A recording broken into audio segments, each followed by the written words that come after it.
इकबाल से बातें दो चार गल करनी है कि दसो जनाब लिबरलिज्म के लिए आपने तस्वुर पेश किया था, सिखा दी राहदारियां वास्ते पेश किया याद जिन्होंने तुसी क्या खाके पंजाब अज दम्यू जिंदा गश्त उन्होंने दी यूनिवर्सिटी तो न बनी पाकिस्तान विच, उन्होंने नां दी यूनिवर्सिटी दादा साहब दी तो न बनी, उत्थे बन गई ननकाने जाके वो बनाओ ना उन्होंने जेडे है जी साढ़े तो दादा साहब मोहसिन ना इतने तो जमीन दो बस भी ना कट सके तो इतने भी इंसान न मनिया लाहौरियां उत्ते 4 लाहौरी भी उत्ते जमा ना हो सके। वैसे मखाने खाण वास्ते 24 घंटे लाहौरी उत्ते मौजूद हो, उत्ते 4 लाहौरी खड़े ना हो सके ओए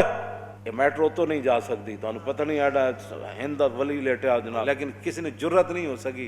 चूंकि खुद खाली मखाने खाने जोगे। दादा साहब का तो इतना भी एहसान नहीं मने हुकूमत ने कि यार कम अज कम बड़िया बड़िया जगह असा थलो खोद के ते असा जनाब किया है, तो दादा साहब का इतना भी एहसान न मनिया तो बस टां टां टां टां टां कर दादा साहब का इतना भी तुसी एहसान न मनिया कि चलो थलो कट दो या उधरों फेर के लै जाओ परली तरफों, दादा साहब के अगों जरूर ही कटनी सी तुसी मैट्रो बस।